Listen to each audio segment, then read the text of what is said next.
What's up, guys? Rich Lindgren here with another Fantasy Fishing Edge.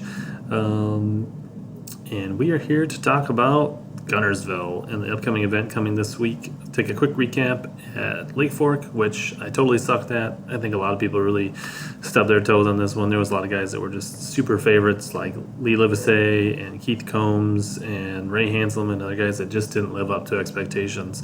I mean, it's pretty bad when only two of your guys catch a limit at Lake Fork on the second day of the tournament. So, but a really fun event to watch. It was awesome to watch Brandon Cobbs just crush it and catch a giant 11-pounder. And there was a lot of high-end weight. It was a really good tournament, but it didn't go well for me. 75% is not great in fantasy fishing, but let's pick it up this week at Guntersville. So let's jump over to some of that social media stuff.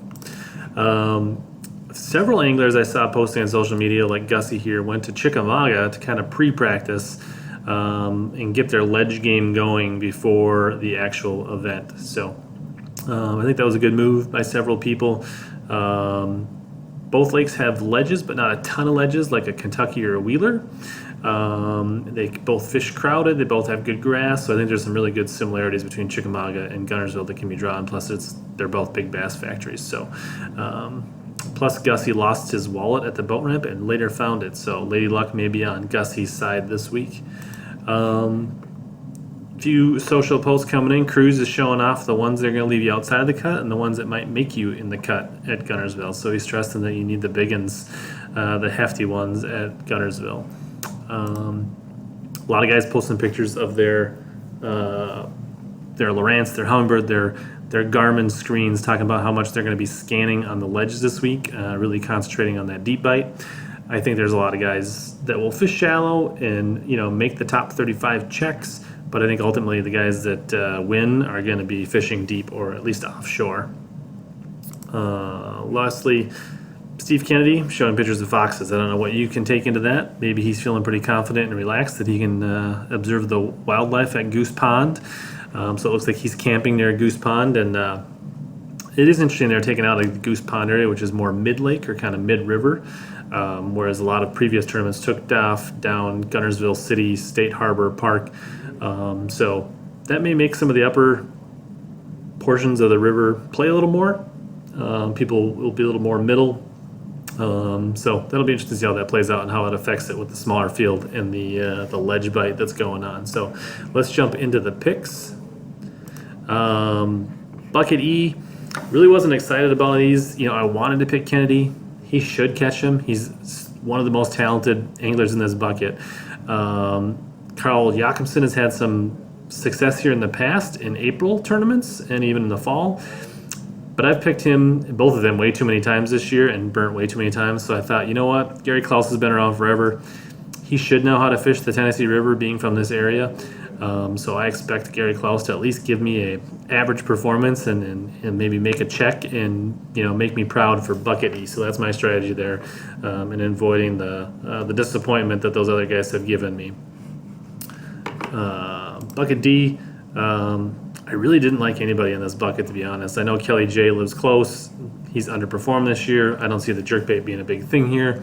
So I'm hoping that Bill Wiedler from Alabama will be at least a safe pick and get me a few points. I scoured this bucket up and down looking for people with previous experience and looking for guys that should do well on ledges. Maybe Jay Ellis. He's fished everything. He should know how to catch some fish on the ledges.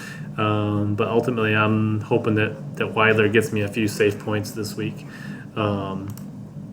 C, again, look into ledges. I feel like Mullins should be a guy that knows how to fish them. He likes to fish offshore. He likes to use electronics. I'm looking for him to have a breakout tournament this week.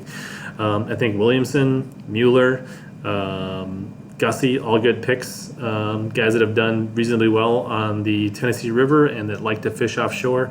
I'm going to give Mullins a shot. This is kind of a gut pick this week. Bucket B, to me, it's hard. Keith Combs is such a deep water specialist. He loves the crankbait. Him not being the top dome percentage, and Zaldane is, I think he's a steal here. I think he's a lock to make the final day. But then again, I thought Lee Livesey was a lock on Lake Fork. So, but this just fits Keith Combs. He should do great. He should crank. He should have a really good tournament. There's several other guys here that look pretty good. Lester's a Tennessee River guy. Clint Davis, Tennessee River guy. There's some other good guys in this bucket, but ultimately, I like Keith Combs. I think what we saw out of Garrett Paquette on Lake Fork could apply here. So if you're looking for a dark horse, he's a good pick. Bucket A. I originally had Blaylock, and then I switched to Patrick Walters, and then I went back to Blaylock because I realized I had none of the tops percentage guys in any other buckets, so I felt safer going chalk here. Blaylock's had good success on Chickamauga and other similar fisheries, so I look for him to keep his momentum and keep doing well. If you don't like him, I definitely think Canterbury, Perch, Walters, John Cruz, all really good picks. Brandon Carr. There's a lot of good anglers here, but I'm going to go chalk in this bucket. So hopefully you find some nuggets in here that'll help you make some picks. Let me know what you think of the face cam. Do you like the addition to the show? And also let me know what your guys' picks are, who you think is going to win this tournament, and your weight predictions in the comments. So tune in for more episodes. Hopefully you like this. Sub, like, comment if you want to see more content like this. And thanks for tuning in.